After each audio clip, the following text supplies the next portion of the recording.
Hello everyone, this is Group 11 and we'll be presenting the weekly deliverables. Nobel will start first. Hello everyone, my name is Nobel and I'm going to present the weekly deliverable one. So this case is in context of the UHeal Hospital, which is a multi-speciality hospital with a long history of serving the community. To err as human is the response whenever someone commits a mistake, slip, or lapse. In the mentioned scenario, Dr. B is an experienced surgeon well committed to his work, but due to the burnout, he forgets to order for warfarin, which is an anticoagulant, for the prevention of deep vein thrombosis in the patient with the hip fracture surgery. On the other hand, Sophie is a registered nurse who has worked for 8 years in the medical unit and is extremely confident of the medical capabilities of Dr. B. She does not contradict the orders of Dr. B for not prescribing warfarin and thinks that he must have his good reasons for that. However, she aims to ask him the following day but forgets due to tiredness. On the contrary, Zhu W, who is a junior nursing student, catches this error by looking at the order sheet of the patient. He reminds Sophie about it and then she remembers to ask Dr. B, on which the doctor mentions that he must have forgotten and gives a verbal order for warfarin for the patient. So, therefore, realizing and rectifying the mistake on time prevented the patient from developing deep vein thrombosis postoperatively. However, performing a root cause analysis of the problem is essential as it prevents the future errors and enhances the safety of the patient. Equitable distribution of workload is crucial and prevents the burnout amongst the care providers.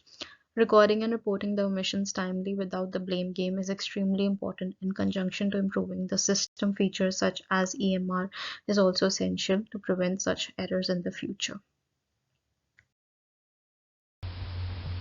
Good evening everyone, myself Rajwinder. I'm representing Group 11 and here I will discuss about the weekly deliverable review. Firstly, introduction about the weekly deliverable review.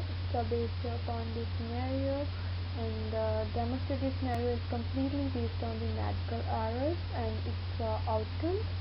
There was a patient of a 73 years old who was arrhythmic and that means suffering from a heart condition got a handwritten prescription which led to an error in the tablets as he got Synthroid instead of Whitmore, that is anti-arrhythmic, and he got medication that was for the thyroid condition.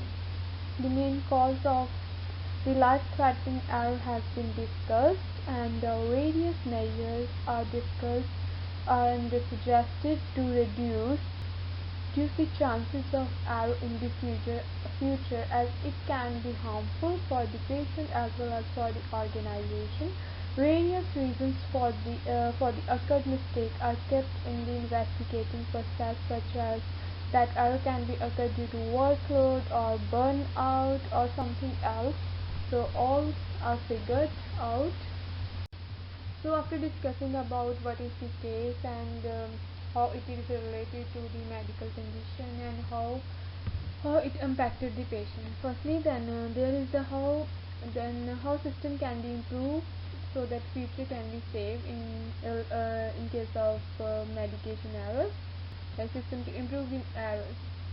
System improvement which are necessary to make our converse in the form of Swiss cheese model are configured. The Swiss cheese model is like explaining how the occurrence of system failures such as medical mishaps and it's providing overview of the error like where it is happened, where the organization should work to reduce and minimize for the future. To imply different methods, they should imply different methods so that they can reduce the errors and save the lives of the patients by reducing the side effects. They should follow new innovative technologies to utilize for minimized errors. Like they can follow technical support system and a computer based record system like prescribing, prescriptions, dispensing, administration, monitoring. Everything should be based on the computerized design support for entry or for dispensing and for monitoring everything so that errors can be reduced and everything should update it on the digital screen. So that's all about our weekly deliverable 2 that was related to medication errors. So need to be considered. So thanks. Hi guys, my name is Misha. We'll be discussing weekly deliverable 3. It is the case regarding Cora, who's a geriatric patient admitted in home care center as she fell from bed and didn't receive proper care on time by the student nurse. We will be discussing steps to manage error, evade mistakes in upcoming time, adverse events, apology, impact,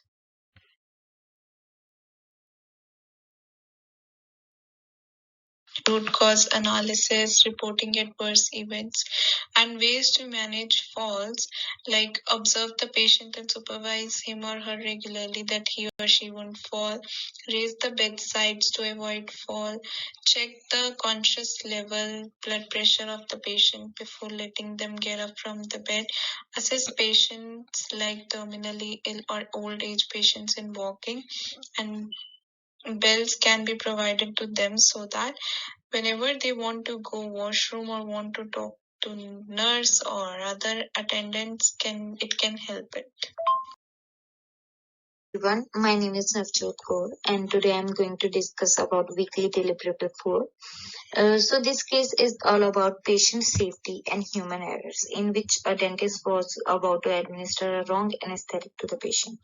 As we know, errors in the preoperative period can often have grave consequences, and hence preoperative clinicians need to be aware of the impact of human errors and how to minimize them. So in this picture, there are some strategies about the error reductions, like forcing functions, standardization, parameters and checklists, rules and policies, education and information. In the next slide, there are some unsafe acts in the picture, like violations, errors, slips, lapses, mistakes. And mistakes are subdivided into rule-based and knowledge-based. So in this case study, there are 2 points. First is failing to read the drug label before administering the medication. And the second point is the dentist must be informed of the changes in the vial color. So it is very important that the clinicians need to check the vial first, and if there is any changes in the hospital or in the healthcare department, he should know first before any preoperative procedure. Thank you so much, and the next slide will be discussed by Anjali. Hello everyone, I'm Anjali Patil and I'll be discussing about weekly deliverable 5.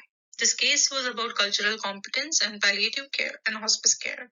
So in this scenario, there was a Korean immigrant family who had an elderly member who was very ill. So the healthcare staff advised them that they should try to admit the patient into the hospice care. The family got really angry and the situation escalated. Before we discuss why this happened, let's discuss what is hospice and palliative care. So hospice care is given at the end of the lives when little to no prognosis is expected. So the treatment, warmth and comfort of patient's life who is near the end of life due to serious illnesses are the main priorities. In palliative care, it is a little bit similar. Serious conditions like cancer or heart failure, which require specialized medical care, are called palliative care. In addition to the treatment, they treat serious illnesses, and individuals may also get hospital services in the palliative care.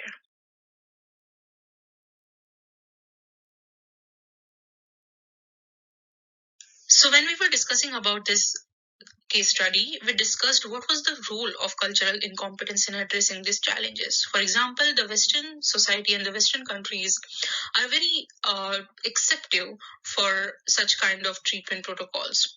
But if we talk about the Eastern countries like India, for example, we believe that we make sure that our parents or elderly grandparents live with us till they die. So for us, this might be really new. So we should, when working in a multicultural environment, we should focus on how to discuss such sensitive scenarios with the patient. We should always have alternatives ready. We should be culturally competent and educated. So for example, here is a case where Aida, she was a 72-year-old patient who was referred to hospice care. She was under respiratory distress when admitted. She was not eating, she was not smiling. But after the treatment in hospice care, she was smiling, and the family was happy to see her relaxed. Her respiratory distress, it went away. And then after 15 minutes of PT, she died peacefully. So this kind of awareness is needed when you're working with different cultures. Thank you so much. So our next weekly deliverable was a case study on two different forms of leadership. So, the Hippocratic Oath, an oath historically taken by physicians and other healthcare professionals, implies that healthcare professionals will make choices that benefit patients and will protect others from harm. But as we have all experienced many times, we face crossroad when we are confused between two things. Sometimes it is patient's consent or patient's denial to take treatment, but our oath to protect and to give the best care to patient.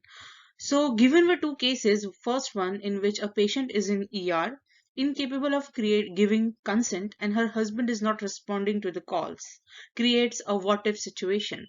Because what if the healthcare providers go ahead with the treatment and the patient didn't want it, in the first place, but they are not able to contact anyone. So the only thing remains is an implied consent. Then second case is where a patient has an advance directive of no surgery, no tube feeding.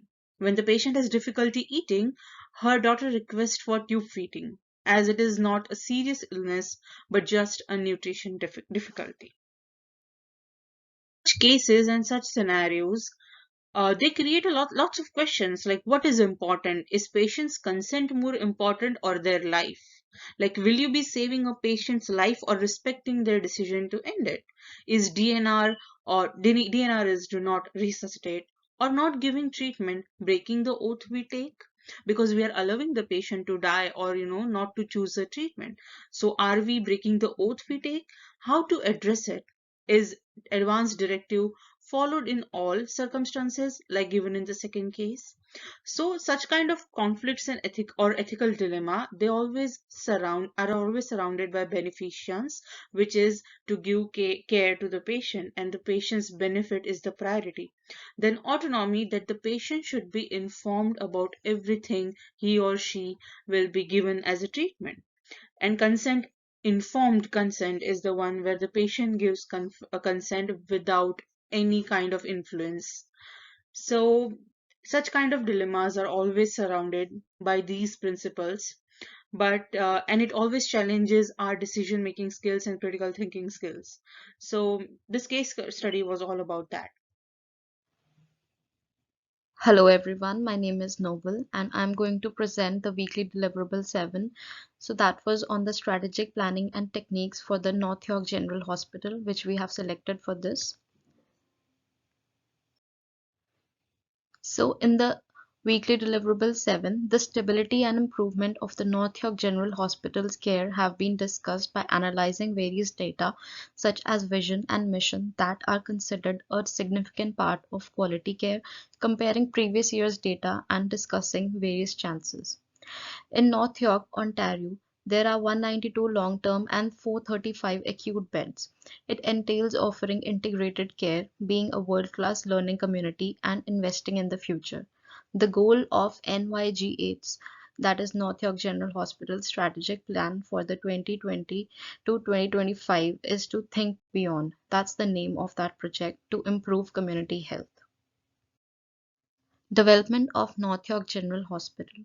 This healthcare center was built in 1968.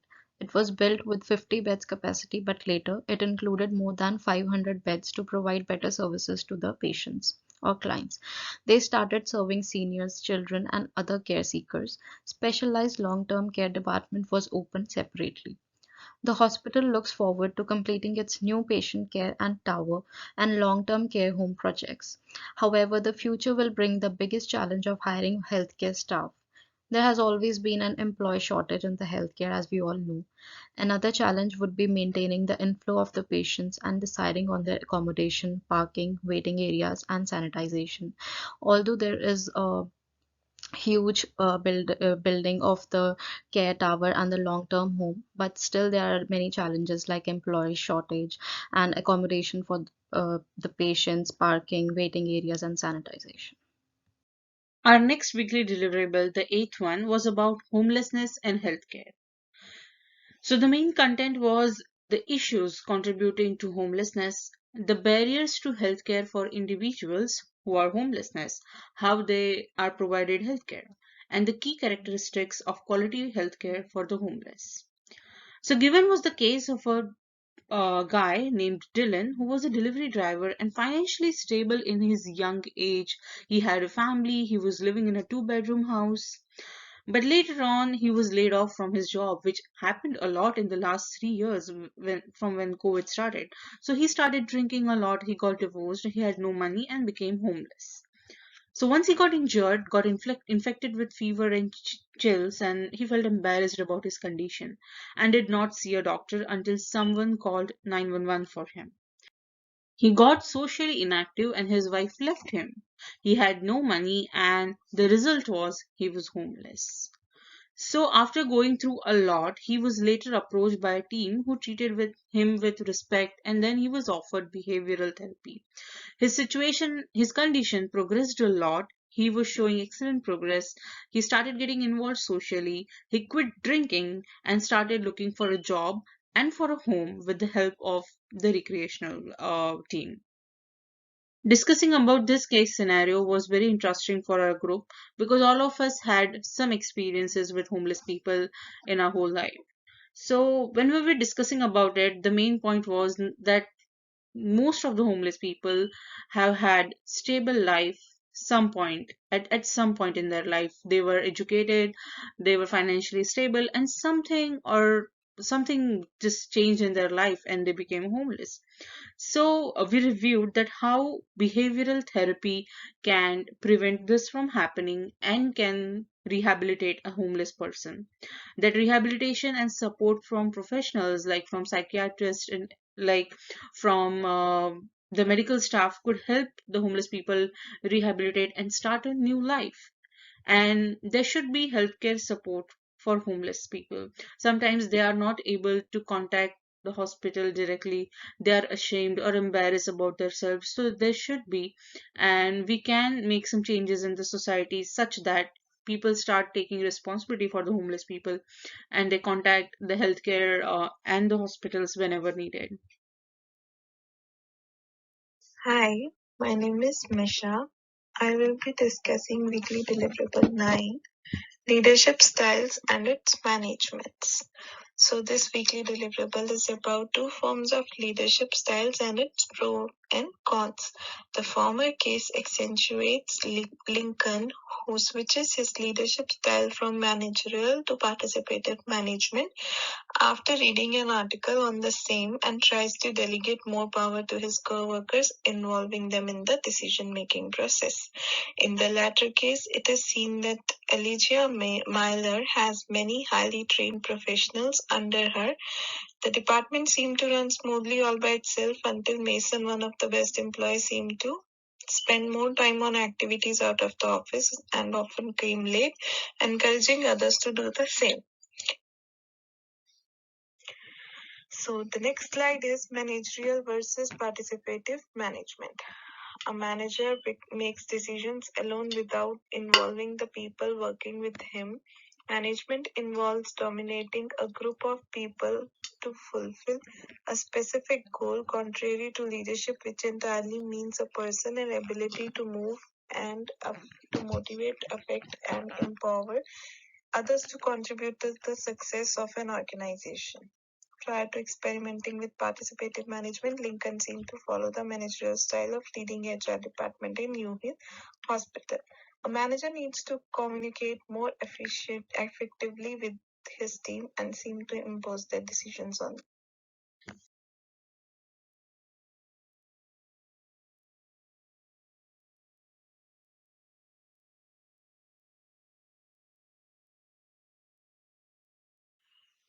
Myself, Rajwinder, and I will discuss about the weekly deliverable 10. This This is the case about the Lilian Lopez, a 19-year-old woman, an immigrant in Canada. Basically, she is from Mexico. She is found to be 36 weeks pregnant and is hospitalized in the emergency department with complications such as bleeding and cramping. Baby boy was born with C-section newborn, diagnosed with encephalopathy and admitted in the neonatal unit for further treatment. Then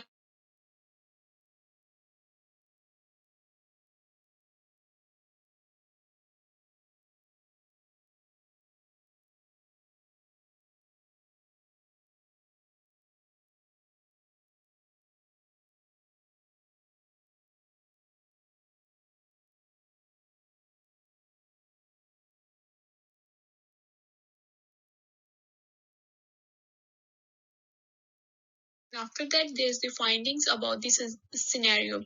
Firstly, implication of cultural competence. These are really important for efficiently provide health services and satisfy patient needs by delivering quality care, meet the needs. Then after that, there's the importance of cultural responsiveness to build a trust and for communication factors and which help to improve outcome as well. Making a decision for traditional approach like using an egg to clean the newborn baby, it's a belief system according to the patient and her family. They want to clean the baby with egg. That is not good for the health of the baby. It can cause allergic reaction. Then after that, there is the multicultural experience that we discussed in our scenario related to our own personal experience, like how multicultural is important in the healthcare sector. Then after, there is the challenges in working with the patient from the diverse population. It can be cause like communication factor, like language barrier that is seen in this case. So that's all about our weekly deliverable 10. So thank you all.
Hi, I am Navjot and I am going to discuss about weekly deliverable 11, which is all about importance of human resource management in healthcare.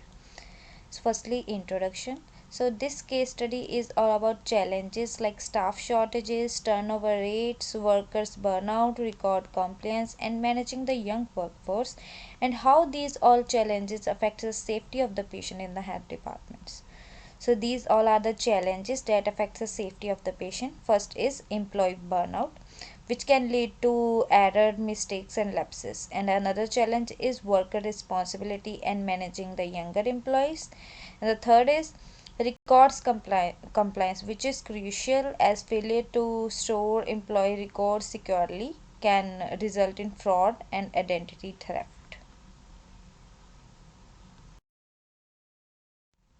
So the next slide is qualities and skills of health administrator. So the health administrator shall have good operational technical management skills with good analytical skills, can be flexible and adaptable, as well as effective communicator and organized and well equipped. So these pictures shows about importance of HR in healthcare services and the key healthcare leadership skills. Thank you so much. So, in this course, throughout the weekly deliverables, we have learned about various healthcare sectors and the challenges in it. Working on these case studies helped us to learn about various methods to deal with every obstacle in the healthcare field. We worked on different cases on errors, lapses, autonomy, consent, shortage and burnout of staff, and a lot more. It gave an opportunity to critically think and analyze the results and actions taken by the healthcare workers. We acquire great value for communication, responsiveness, trust building, relationship management, teamwork skills, and information management. These have been the areas of confidence, and after getting the knowledge about advanced healthcare leadership, we feel perfect addressing and taking the leadership competence in our upcoming life in the healthcare sector. The new discoveries we have learned from these cases. So, Canadian land is a fulcrum of diversity, as we all know. Therefore, cultural competence is extremely important in order to serve the contrasting needs of the patients from the varying backgrounds. This was one of the challenges as we come from a different background as an international student. It is very new for us to like see every person from the different community and they have varying needs. So here the healthcare providers provide according to that. So in the weekly deliverable 4, I was surprised that here the anesthesia comes in color coded vials, which was a new learning for me. And also blame culture is negligible here and people often admit their mistakes and omissions are reported timely, which is a great thing to learn from. So this was our weekly deliverable aggregate. Thank you so much for listening.